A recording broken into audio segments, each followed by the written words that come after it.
परशुराम जी पूरी सभा के मध्य में दहाड़ते हुए बोले, राम जिसने भी, अब राम जी ने ये तो नहीं कहा कि मैंने तोड़ा, राम जी बोले जिसने तोड़ा है वो। तो परशुराम जी राम जी को ही दहाड़ते हुए शब्दों में उत्तर दे रहे हैं, राम जिसने भी शिव धनुष को तोड़ा है वो मेरा सेवक नहीं हो सकता, वो मेरा दास नहीं हो सकता। सहस बाहु सम सो रिपु मोरा, सहस्रार्जुन के समान वो मेरा शत्रु है। क्यों? भगवान शंकर मेरे इष्ट हैं। परशुराम जी बोलते हैं शिव मेरे इष्ट हैं और मेरे इष्ट के इस महानतम धनुष को जो तोड़ दे वो मेरा दास नहीं हो सकता, मेरा शत्रु है। अच्छा, भगवान सामने खड़े, अब उत्तर क्या दें? तोड़ा तो राम जी ने ही है, तो कहें क्या? लक्ष्मण जी महाराज दूर बैठे हैं विश्वामित्र जी के पास। लक्ष्मण जी को लगा कि अब अगर परशुराम जी ने कुछ और ज्यादा कह दिया तो भगवान की कीर्ति की ध्वजा झुक जाएगी। और लक्ष्मण क्या है? दंड समान भयउ जस जा। श्री लक्ष्मण जी भगवान की यश कीर्ति की ध्वजा को ऊंचा उठाने में दंड का काम करते हैं, डंडे का, है ना। तो ध्वजा कितनी ऊंची जाएगी? जितना ऊंचा नीचे डंडा होगा। कितनी मजबूत? बोले जितना डंडा मजबूत उतना ध्वज मजबूत है। तो भगवान के यश कीर्ति की ध्वजा में दंड है लक्ष्मण। और महाराज भले ही 24 अवतारों में एक हों परशुराम जी, और परशुराम जी भी भगवान की यश कीर्ति की ध्वजा को झुकाना चाहे तो लक्ष्मण झुकने नहीं देंगे। लक्ष्मण जी उठे, सारी सभा के मध्य में आए और आते ही ऐसा बोले, महाराज एक धनुष टूट गया तो आप इतने परेशान हैं, हमने तो ना जाने कितने धनुष तोड़ दिए। और लक्ष्मण जी के आते ही ऐसा वाक्य लक्ष्मण जी ने बोला कि परशुराम जी महाराज का क्रोध कई गुना ज्यादा बढ़ गया। बहुधनवी तोरी ललकारी, बहुधनवी तोरी ललकारी, कबहु नाच सिकीन गुसाई, कबहु नाच सिकीन गुसाई। यही धनवर ममता के ही हेतु, यही धनवर ममता के ही हेतु। सुन रिसाई कह रघुकुल के तू, सुन रिसाई कह रघुकुल के तू। अच्छा, एक धनुष टूट गया तो परशुराम जी को इतना क्रोध, और लक्ष्मण जी आकर के बोले ऐसे हमने बहुत तोड़ दिए, तो कितना गुना ज्यादा क्रोध बढ़ना चाहिए। मानस में दर्शन आया भयंकर क्रोध में परशुराम जी महाराज। श्री लक्ष्मण जी ने कहा, महाराज एक बात तो बताओ, ये धनुष तोड़ना था कि छोड़ना था? परशुराम जी बोले क्या मतलब? तो लक्ष्मण जी ने कहा, महाराज मुझे ऐसा लगता है ये धनुष के विषय में ठीक ठीक निर्णय हुआ नहीं। जब ये धनुष पूरी पृथ्वी के राजा लोग नहीं तोड़ पाए तो जनक महाराज नाराज हो रहे थे, वीर विहीन मही में जाने। जनक महाराज इतने नाराज हो गए कि आज पृथ्वी पर कोई वीर ही नहीं रहा क्या? कोई शंकर के धनुष को नहीं तोड़ पाया। नहीं टूटा तो जनक महाराज नाराज थे, टूट गया तो आप नाराज हैं। तो महाराज तोड़ना था कि छोड़ना था? परशुराम जी महाराज क्रोध में हाथ में फरसे को संभाला, अरे नृप बालक काल बस बोलत तो ही न संवार। अरे ओ राजा के राजकुमार, लगता है काल के बशीभूत होकर के तुझे बोलने की संभाल नहीं है, तू जानता नहीं है किससे बात कर रहा है। लक्ष्मण जी बोले, महाराज आपका थोड़ा थोड़ा परिचय तो मुझे है, ज्यादा नहीं। तो परशुराम जी ने पूरा परिचय दिया। कौन हूं मैं? बोले बाल ब्रह्मचारी अति को ही। मैं बाल ब्रह्मचारी, और उसके साथ एक शब्द जोड़ दिया, मानसकार ने लिखा अति को ही, बहुत ज्यादा क्रोधी हूं। अच्छा एक बात बताओ, कोई व्यक्ति आपसे मिले, पहली बार मिल रहा हो और वो आपसे जान ले भैया आप कौन, तो आप अपनी अच्छी अच्छी बात बताओगे या ये बताओ हम बड़े क्रोधी हैं? पर परशुराम जी भगवान ने आज जो शब्द कहे वो मानो आज संसार के उन लोगों के लिए, उन लोगों का नेतृत्व परशुराम जी भगवान कर रहे हैं जो क्रोधी हैं, जो अभिमानी हैं, वो लोगों के लिए परशुराम जी बोल रहे हैं। बाल ब्रह्मचारी अति को ही। तो सोचा लक्ष्मण जी इस बात को सुन करके डर जाएंगे, पर लक्ष्मण जी ने हाथ जोड़े, महाराज एक बात तो बताओ, क्रोध पाप कर मूल। अब देखो लक्ष्मण जी का एक एक शब्द बड़ा महत्वपूर्ण है। महाराज तात तीन अति प्रबल खल, काम क्रोध अरु लोभ, ये तीन बड़े शत्रु हैं मनुष्य जीवन के, और क्रोध तो सबसे ज्यादा बड़ा शत्रु है। और आप अपनी पहचान अपने परिचय के रूप में क्रोध का परिचय दे रहे हैं। श्री लक्ष्मण जी आज जो बोल रहे हैं वो एक एक वाक्य सिद्धांततः बड़ा सुंदर है। आप इसे ऐसे समझ सकते हैं, श्री भगवान राम जी के बराबर कोई ब्राह्मण भक्त है क्या? राम जी के बराबर कोई ब्राह्मण भक्त होगा? भगवान सदैव ब्राह्मण भक्त हैं, ब्राह्मणों की पूजा भगवान करते हैं। तो आज यदि लक्ष्मण परशुराम जी के अपमान में कुछ बोल रहे होते, गलत शब्दों का प्रयोग करते, तो भगवान स्वयं लक्ष्मण को रोकते, भरी सभा में डांटते लक्ष्मण को। लेकिन हुआ उल्टा। आज जब लक्ष्मण बोल रहे हैं तो लक्ष्मण ने कहा, महाराज बहुधन ही तोरी लड़काई, कबहु न असरिस कीन गुसाई।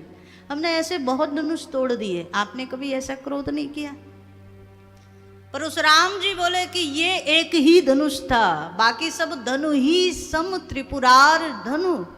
संसार के धनुष सामान्य धनु ही हैं, पर शंकर का धनुष महान धनुष है। शिव धनुष से संसार के धनुषों की समानता नहीं की जा सकती।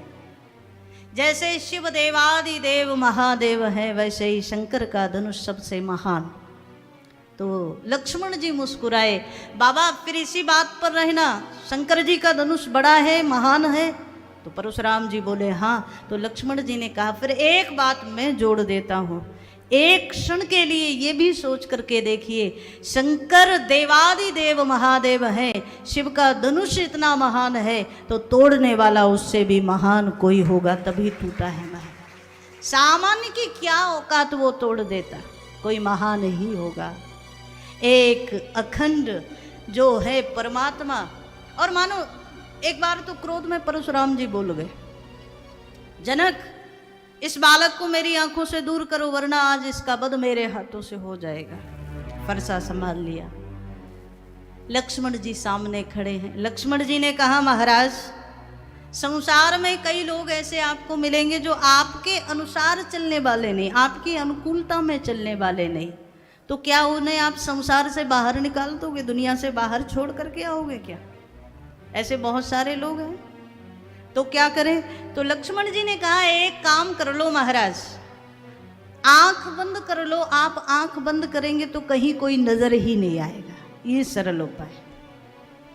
और लक्ष्मण जी का इसके पीछे भाव क्या है?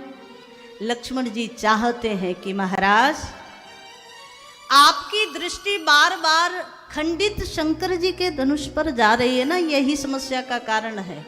एक बार आंख बंद करके जरा अखंड का ध्यान करो तो आपको पता चल जाएगा, सामने जो खड़ा है वो एक अखंड ज्ञान स्वरूप परमात्मा ही सामने खड़ा है। जब तक खंडित को देखते रहोगे तब तक दुख में रहोगे। यही धनु पर ममता के ही हेतु। अच्छा, कोई त्यागी महात्मा हो जिसने सब कुछ छोड़ दिया, घर बार परिवार व्यापार सब कुछ छोड़ दिया हो, और जीवन के आखिरी क्षण में उसे कष्ट हो, दुख हो, और सामने वाला कहे अभी एक चीज पर आपकी ममता, आपकी आसक्ति लगी है। मतलब त्याग का सबसे बड़ा अपमान है ये कि त्यागी को कहा जाए कि आपकी आसक्ति एक चीज पर आज भी है। तो लक्ष्मण जी जब बोले ना, महाराज आप इतने बड़े त्यागी महात्मा और आपकी एक चीज पर टूटे हुए धनुष पर आसक्ति, महाराज अखंड को देखना शुरू करो, अखंड का ध्यान करो तो दुख चला जाए। भयंकर क्रोध में आ गए और क्रोध में आकर के राम जी की ओर देखा। राम तोर भ्राता बड़ पापी, ये तेरा छोटा भाई है ना, ये बड़ा पापी है। श्री भगवान ने हाथ जोड़ दिए, महाराज ये तो छोटा सा बालक है, दूध मुआ बालक है, कृपा करो, इस पर ज्यादा क्रोध करने की जरूरत नहीं है। जो बालक का तो तरी माता, जो बालक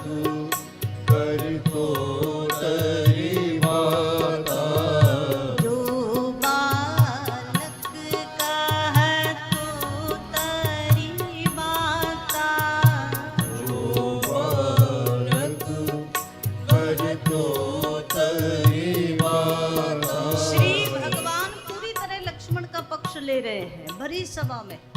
यदि आज लक्ष्मण गलत होते तो राम जी भरी सभा में लक्ष्मण को मौन करते, लक्ष्मण को शांत करते, पर लक्ष्मण सिद्धांत की बात बोले हैं, इसलिए भगवान ने मौन नहीं किया, लक्ष्मण का पक्ष लिया। सूद दूध मुख करिए न को हो, भगवान बोल रहे हैं ये दूध मुआ बालक है, इस पर क्रोध मत करो। जो बालक तोतली बात कहता है उस बालक की तुतलाहट को देख करके माता पिता प्रसन्न होते, क्रोध नहीं करते। भगवान समझा रहे हैं। एक क्षण के लिए राम जी की बात सुनते हैं। परशुराम जी तो क्रोध शांत होता है, थोड़ा सा सहज होते हैं, और जैसे ही सहज हुए सो महाराज लक्ष्मण जी थोड़ा सा मुस्कुरा दिए बस। अच्छा, जब किसी को क्रोध आ रहा हो और सामने वाला मुस्कुरा दे तो क्रोध कई गुना ज़्यादा बढ़ जाता है, मतलब हमारी बात का, हमारे क्रोध का इसके ऊपर असर ही नहीं। तो लक्ष्मण थोड़ा मुस्कुराए, और लक्ष्मण मुस्कुराए तो एक बार पुनः परशुराम जी क्रोध में, राम ये तेरा भाई जो है ना बाहर से सुंदर है पर अंदर से ये बड़ा काला है। भगवान हाथ जोड़ रहे हैं, महाराज ये तो छोटा सा बच्चा है, क्यों इसके ऊपर इतनी, इसकी बातों के ऊपर इतना ध्यान क्यों दे रहे? अब क्रोध में भगवान को ही कुछ ऐसे शब्द बोल गए परशुराम जी, राम मुझे ऐसा लगता है शंकर का धनुष तोड़ने के बाद तुम्हारे अंदर अभिमान आ गया। ये तेरा जो छोटा भाई है ना, गौर शरीर श्याम मन माही, इसका शरीर तो गोरा बुरा है, बड़ा सुंदर है, पर श्याम मन काला है। और कैसा लग रहा है? बोले जैसे इसके मुख में काल कूट मुख पय मुख नाही, इसके मुख में दूध नहीं, इसके मुख में तो सीधा सीधा जहर भरा हुआ है। अब लक्ष्मण जी बड़ी जोर से हंसे। परशुराम जी ने देखा इतना बोलने के बाद भी हंसी रहा है, क्रोध और बढ़ गया। लक्ष्मण जी ने कहा महाराज मैं इसलिए हंसा कि आप मुझ तक जो मेरे लिए आपने शब्द कहे वो बिल्कुल ठीक है, काल कूट मुख पय मुख ना है। तो मानो लक्ष्मण जी का भाव ये है, महाराज हम तो शेष ही है ना, तो शेष के मुख में तो जहर ही होगा, अमृत थोड़ी होगा। तो आपने जो शब्द कहे वो बिल्कुल ठीक कहे। लेकिन लक्ष्मण जी बोले महाराज मेरा भाव ये है, आप शेष को पहचान गए यहाँ तक तो ठीक है, लेकिन शेष साई को और जान ले तो सारा झगड़ा ही निबट जाए। महाराज शेष तक तो आप पहुँच गए, आपने ठीक कहा मेरे मुख में जहर है। परशुराम जी और क्रोध में आए, मानस में दर्शन आया। एक बार भगवान को अपशब्द कहे गए, मुझसे युद्ध करो। श्री भगवान ने कहा महाराज आपसे युद्ध नहीं हो सकता, क्योंकि हम रघुवंशी, रघुवंशियों में भी मैं राम, और हम ब्राह्मणों के चरणों की पूजा तो करते हैं, हम ब्राह्मणों के चरणों में सिर तो झुकाते हैं, हम ब्राह्मणों का आशीर्वाद तो लेते हैं, पर ब्राह्मणों के ऊपर हथियार नहीं उठा सकते, अस्त्र शस्त्र नहीं उठा सकते। परशुराम जी ने कहा कि लगता है धनुष तोड़ने के बाद अभिमान बढ़ गया और मुझसे भयभीत होने के कारण तुम युद्ध नहीं कर रहे हो। तो मानस में दर्शन आया, श्री भगवान अब उठे हैं और भगवान ने परशुराम जी के सामने हाथ जोड़े, महाराज यदि आपका ये जो वाक्य है कि मैं आपसे डर रहा हूँ और डर के मारे, भय के मारे युद्ध में नहीं आना चाहता, तो मैं आपसे इतना ही कहूँ, कालहु डरहि नरन रघुवंशी, हम रघुवंशी हैं। एक बार काल भी सामने खड़ा हो और युद्ध के लिए ललकारे तो काल से भी युद्ध करने के लिए तैयार हैं, हम पीछे नहीं हटते, हम मरने से नहीं डरते, लेकिन धर्म की मर्यादा का उल्लंघन हम नहीं कर सकते, भगवान बोले।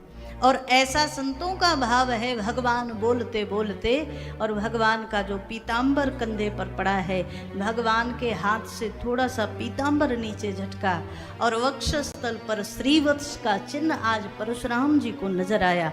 मानस में ऐसा नहीं लिखा, लेकिन संतों का अपना भाव है।